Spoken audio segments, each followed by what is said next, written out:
Let your heart be light. Let your spirit rise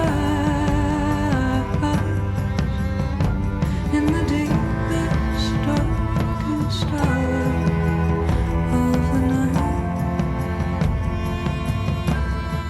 And let us keep hope. Let us raise our voices louder than we thought. Hello and welcome to the Quiet Happiness Knits YouTube channel. My name is Emily and I talk all about my love of knitting and wool and sometimes some other crafty and fiber related adventures. I am coming to you from the woods in Maine. I say the woods, I can see the house, I can hear the traffic, but it just felt more peaceful back here to record. Also, it's the middle of the afternoon, so the sun is out. So the woods are so nice and shady today, so I figured I'd come back here. There are also lots of mosquitoes, so I apologize for the hand waving you will see. I already talk with my hands a lot, and then you add in mosquitoes, and it just takes it to a whole other level. But anyway, we are here. It is August, it is summer, and I have some fun, crafty things to talk about. So today I have some sewing to talk about, some knitting, and some natural yarn dyeing. So we'll jump right in. We'll start with the yarn dyeing because it's on the top of my basket. So I attended a workshop at Mindful Folk Farm in New Gloucester here in Maine. It's relatively close to where I live. So I did a natural dyeing workshop with Jackie of Foraging Color. And this is something she does. She does workshops all over the country and also sells supplies to dye your own yarn.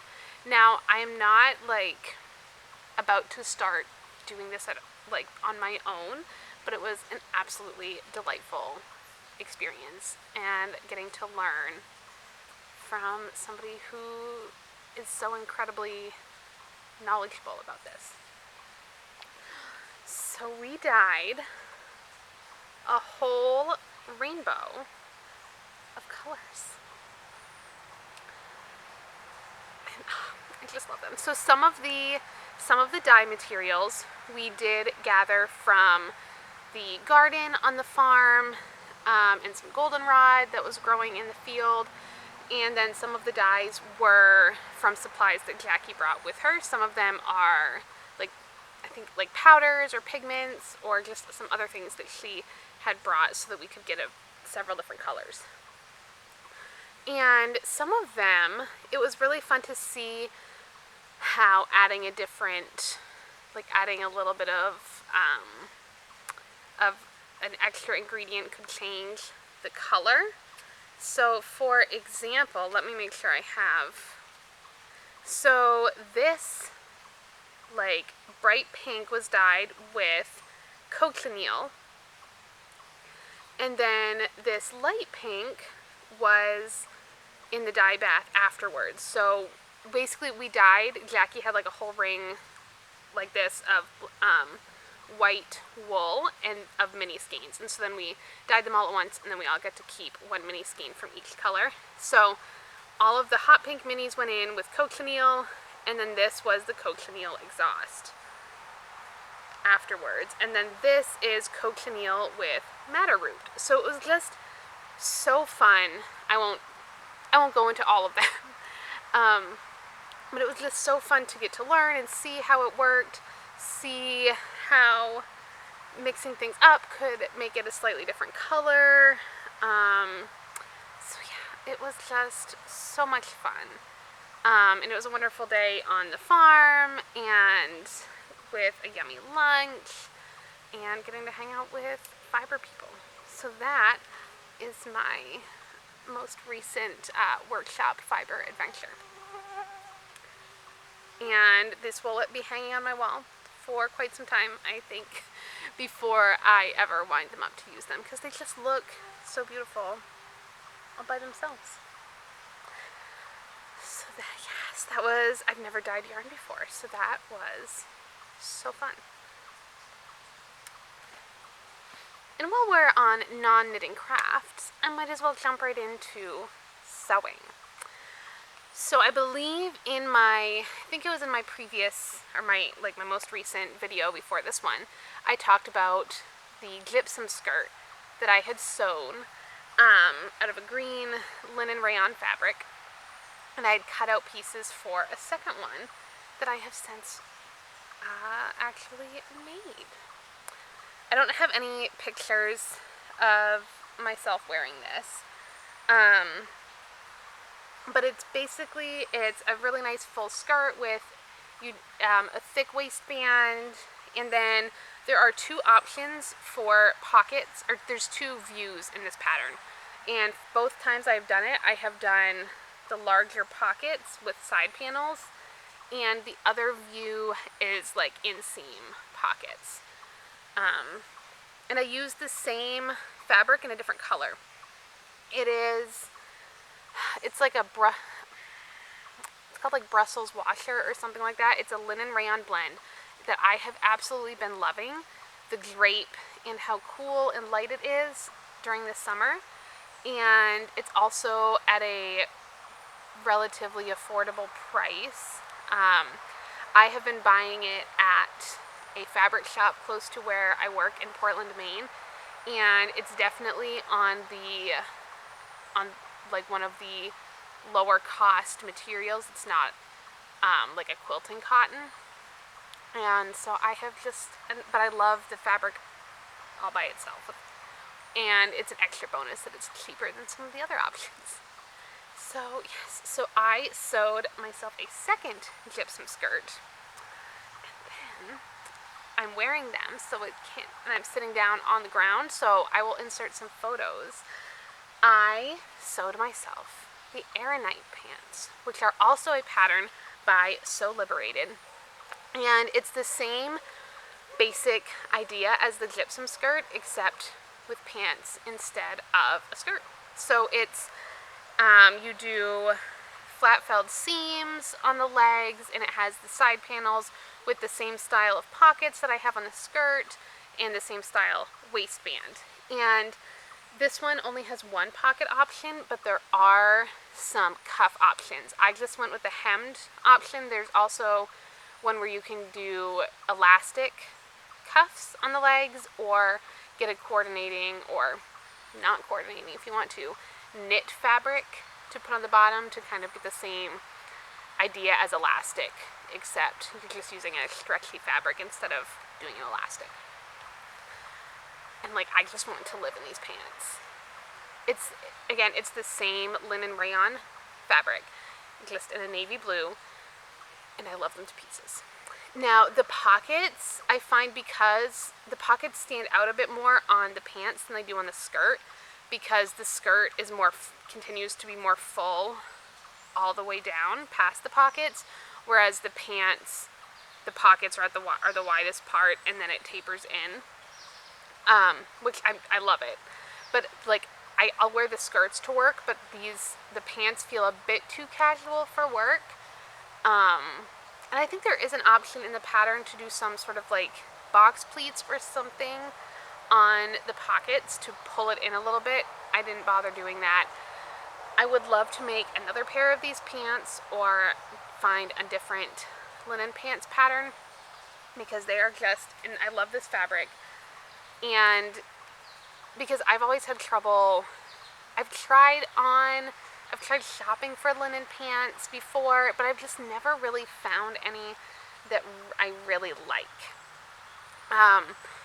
Part of it is because linen doesn't have a lot of stretch. It doesn't give very much. So you really need it to fit. But then some linen pants don't have any sort of fly or buttons or zippers or anything. So they really just have to fit you just right. And I think I sometimes struggle with pants being the right size for me. just the proportions of my body compared to the proportions on the pants just don't always match up very well. So I'm excited to start learning how to make my own pants, and I love these, and they're very comfortable, and I know that if I made a second pair, there are a few places where I would add some length, just make them a little bit taller to hit just exactly where I want them. But it was so much fun to make these. And I think this is my third time doing the flat felled seams after the 2 skirts and then the pants, and I think these are the best ones. I forced myself to go slowly. So yeah, so that is my sewing. And of course the sun has decided to make an appearance. So let's see if I move over this way a little bit. It's not quite so much in my face. So those are my non-knitting projects. I also have a lot of knitting. I don't know, it doesn't feel like I've been knitting more than normal, for the most part, but I have a lot of knitting. I did have last week for work, I had 4 days of 6-hour trainings. I'm a tax accountant, and every year my firm does what they call level trainings. So, if you've been there for a certain number of years, or you have a certain number of years of experience, you get put into different levels. Normally they're in person. The last 2 years they've been online. So, and I was taking notes and participating, but that also gave me way more knitting time during the day than I would normally have. So, I finished a pair of socks in a week. I cast these on as part of a knit-along. These are the Honeycomb Daydream Socks by Cassie of Cassie Knits, and they have a bigger cable in the center flanked by some smaller cables on either side to create this honeycomb texture. They also have a single cable running down the back of the leg, and there's 2 options for a heel. I did the honeycomb brioche heel, which was new to me, and that was super fun.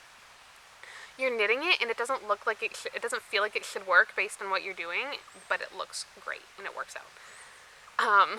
So I knit these out of 6 and 7 fiber in her, I believe it's called her Amaranth base. It's her Corriedale nylon sock base, and this is the Matthew and Marilla colorway from her Anne of Green Gables collection. And so because of how variegated the yarn is, the cables don't pop out a lot, but they do stretch out while I'm wearing them, so the cables become a bit more obvious then. So like I said, I am knitting these as part of a knit-along. And this is part of the 2-for-2 knit-along, which is being hosted by Cassie of Cassie Knits, Emma of Bloom and Create, Matt of Makers Knitting, Jillian of, I forget what her design name is, and Natasha of Northern Knits and Pearl. And the goal of the knit-along is to knit 2 socks.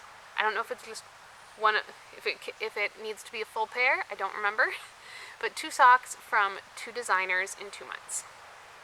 And this is the second year. Last year Emma and Natasha ran it, and this year they've added a few more designers, and I had already been wanting to knit these socks. Cassie released them not too long ago, and then I saw that they're doing the knit-along. So I cast on. There was a Zoom knit night cast on party, so I cast these on a Thursday night, and I finished them the next Thursday afternoon because of the training. I don't normally have enough time to knit socks that quickly, but thank you work training, and I now have a delightful pair of cabled socks. And I finished a pair of socks right before the knit-along started. I knit these for one of my younger sisters, and these are the Refract socks. I forget what the designer's name is, but it came out in one of the issues of the Making magazine. And they are primarily a twisted rib pattern. It's a purl 2 knit 1. So if you don't like twisted rib, I found that was a little bit less cumbersome than a 1x1 twisted rib. So it has twisted rib. You just cast on in that, and then do it all the way down the leg and the foot. But then on the back, it has a fun sort of triangular, lacy, twisted rib design.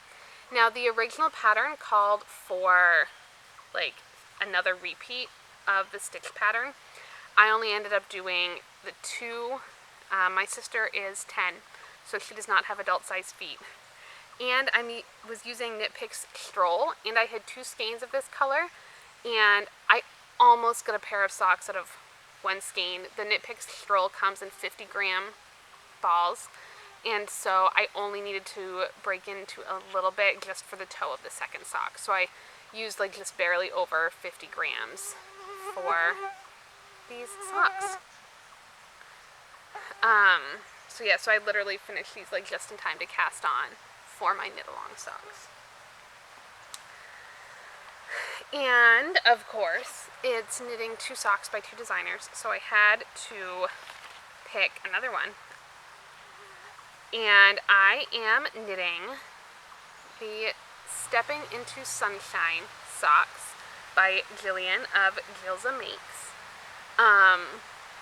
And this pattern has a fun like slip stitch cable triangular pattern on the leg, and then stockinette stitch for the rest of the sock.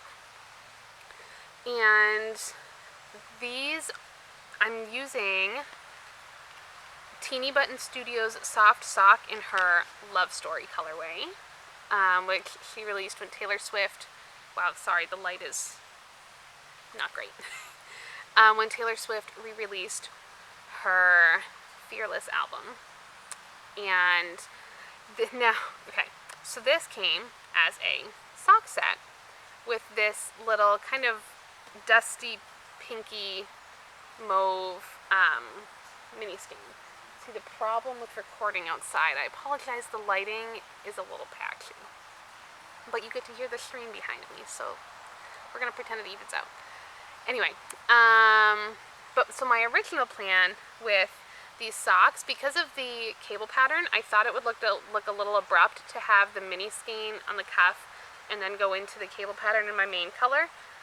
So my original plan was to do the cuff in the main color and then do the contrast for the heel and the toe. I forgot. It was like watching the Olympics or something and just cruised on. I was done the heel. I'd gotten a few rows into the gusset decreases and happened to glance in my bag and saw, oh yes, there was a mini skein I was going to use. So I did not feel like ripping it out. I like how they look. So my plan is to knit a shorty pair of socks when I'm done this out and use the mini skein and whatever yarn I have left over. So that is my second pair of socks for the 2 for 2 knit along. The hashtag on Instagram is #2, like the actual number 242KAL. If you'd like to check out the knit along. It just started a couple weeks ago, so you still have lots of time to join if you would like. And I will include links in the description box below here on YouTube to the different designers, and you can find information on the knit along like on all of their Instagram pages. And I believe there is, some of them at least, are running a discount on all of their sock patterns as part of the knit along. So that is all I have for, I'm going to say accessories knitting, but it's just socks. It's just socks. I will very quickly, it's in the bottom of the basket, show off the blanket that I had started last video and have since finished. This is a baby blanket for my cousin is having a baby. So this pattern is called Cuddle by Claire Walls, and I use Knit Picks Brava, which is a 100% acrylic yarn. And this is the finished blanket. So it has these like diagonal lines alternating between garter stick and then these sort of slip stick stripe sections, and you go from one color into the other. And they both match my background and my outfit today. And I used maybe like 1¼ to 1½ skeins of each color. So this was very fun to knit. It's knit in worsted weight, so it knits up very quickly. So yeah, it's my little folded blanket. It's so cute. So this is ready to be, I want to make sure I get a picture of it first, but it is ready to be packaged and sent off to Canada to my cousin. I have two more. I have one more finished object, and then I have a work in progress.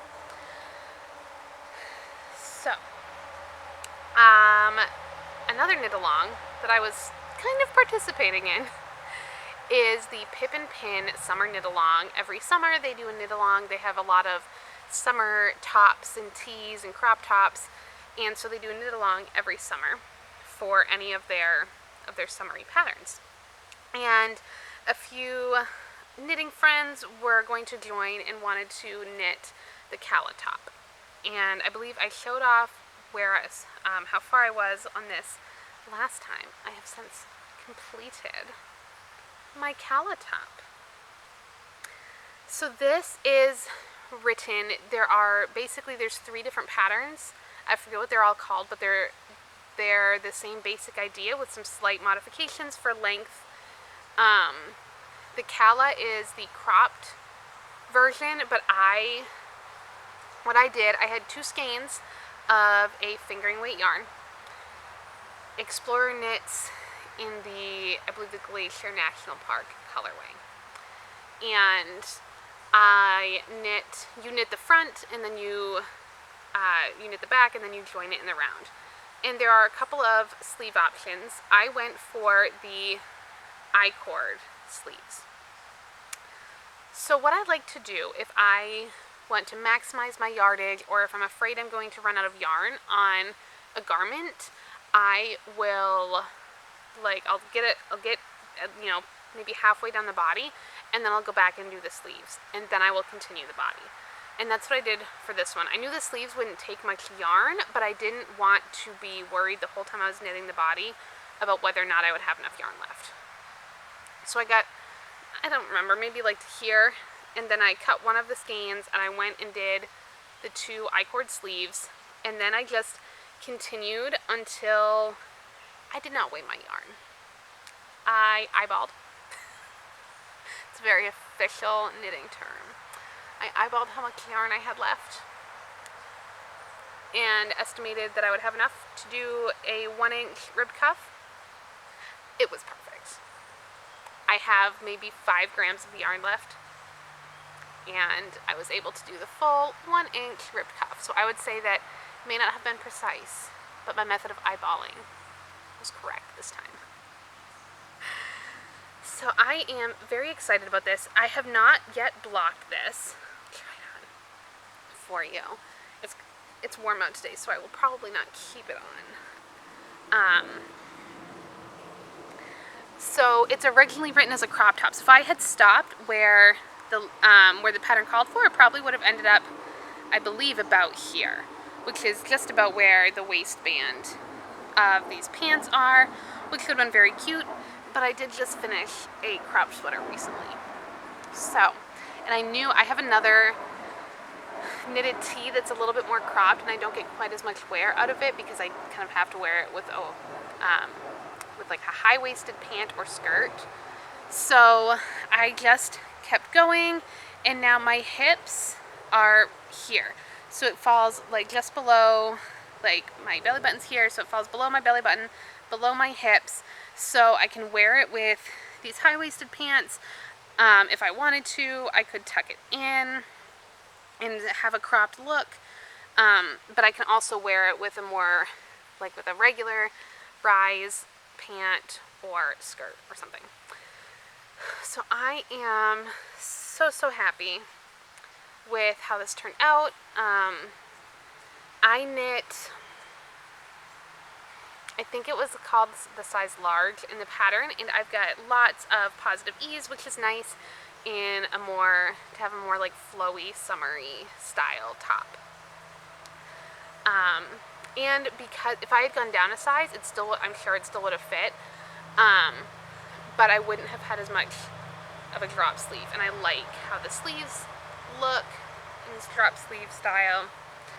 And it's a relatively basic pattern. Most of the body is stockinette stitch, but I really liked the lace detail on the top.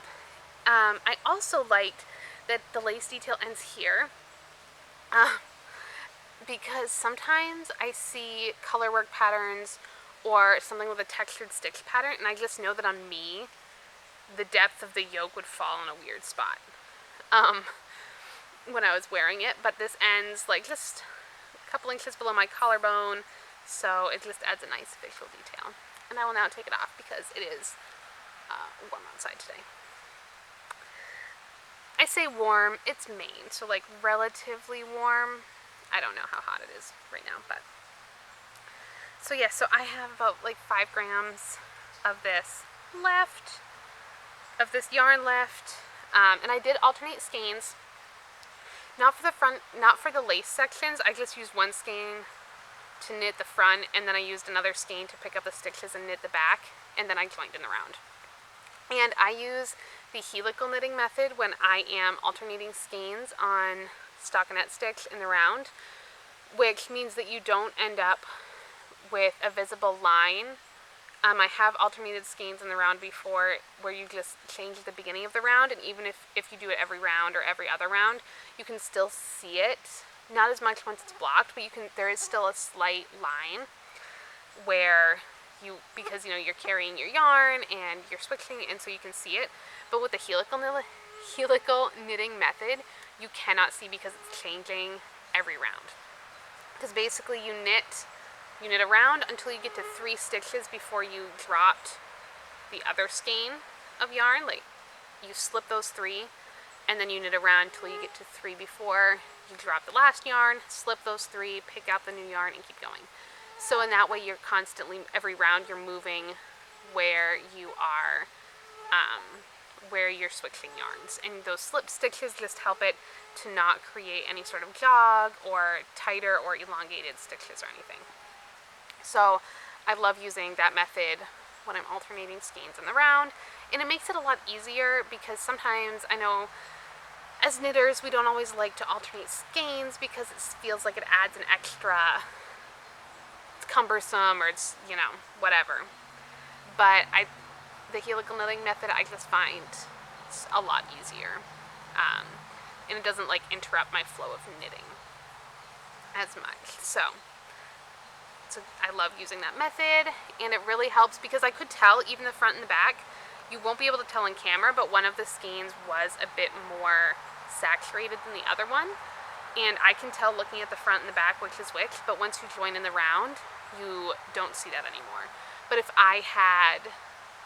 once you join in the round and start alternating, if I had not alternated, there would have been a very clear line of where one skein ended and the other one started. So I definitely recommend alternating skeins if you are using hand-dyed or naturally dyed yarn or anything like that. And then I feel like I blinked and suddenly I had like a sweater yoke. After I finished my honeycomb daydream socks, those were I was really trying to see. Once I got the first one done in a couple of days, I really wanted to push ahead and see if I could knit a pair in a week, and so that was all I worked on. Once I got those done, and I had finished my calla top and the blanket, so I wanted to have another larger project on the needles. I like to always have a small project going. Normally that's socks, and then a larger project going. And so I cast on the Yoki Doki pattern by Gypsum Johnston. And this pattern includes a couple of variations. There is options to do a tunic length with some pockets or a regular length. And then either normal sleeves or balloon sleeves. I think I would have enough yarn to do the tunic length if I wanted, but I think I will get a lot more wear out of this if I do it at the regular length. So I'll be knitting this to the regular sweater length. I haven't yet decided on the sleeve style that I like yet. We will see. And I just cannot stop knitting this. I love it so much. They are some of my favorite colors. It's got this deep purple for the background, the main color, and then I've got like a very light blush pink, a more mid-tone pink, a sort of orangey color, and then I'm using a little bit of, you just need a very, very small amount of a fourth color, or of a fourth contrast color. And so I have a little bit of brown that's being used in the larger colorwork sections, but you use hardly any of that. And I split for the sleeves last night, and I tried it on, and it fits. So I am now, there's a couple more of these just sort of one by one colorwork sections on the bottom in all the colors. So I have one more of those to go, and then I will just be on to knitting the body and around. I love it. And I was also motivated to cast this on because, fingers crossed, I will be going to Rhinebeck again this fall. I attended the New York Sheep and Wool Festival that takes place in Rhinebeck, New York. I attended for the first time in the fall of 2018.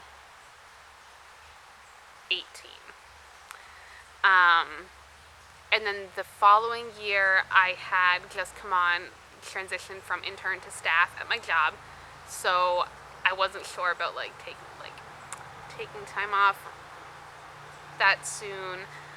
So I didn't go in 2019, and then obviously 2020.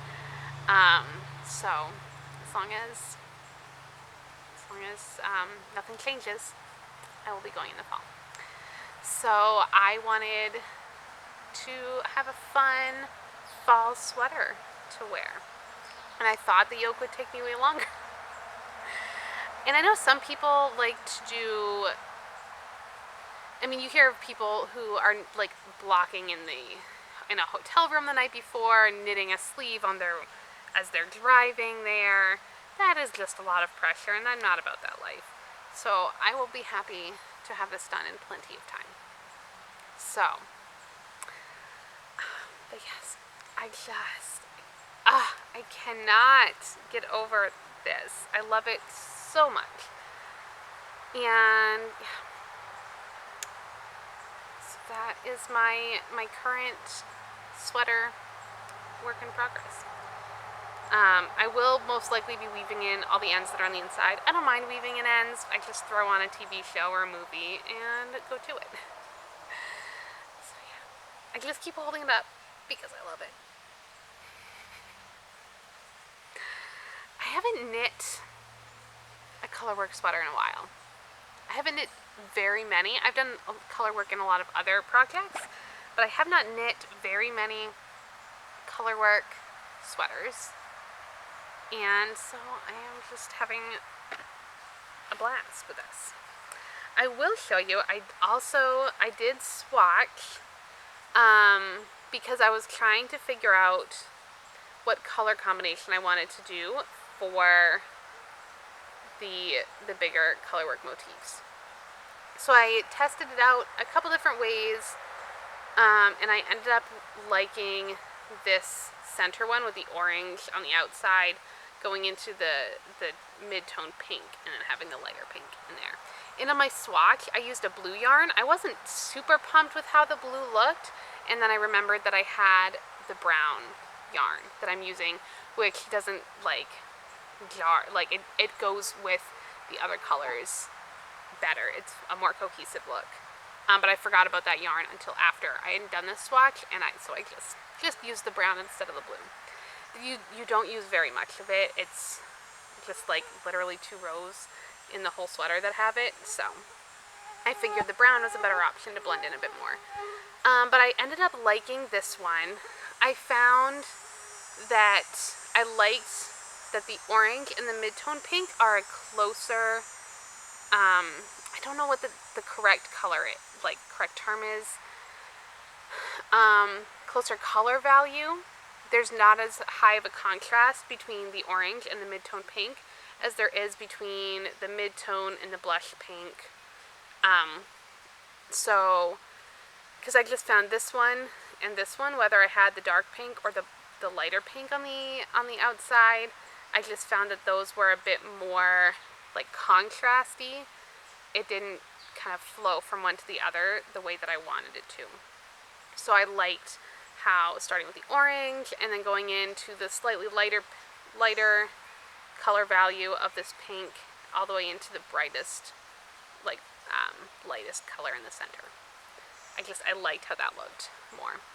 And I did not block this swatch. I've used this yarn before, so I was pretty confident that my gauge was fine.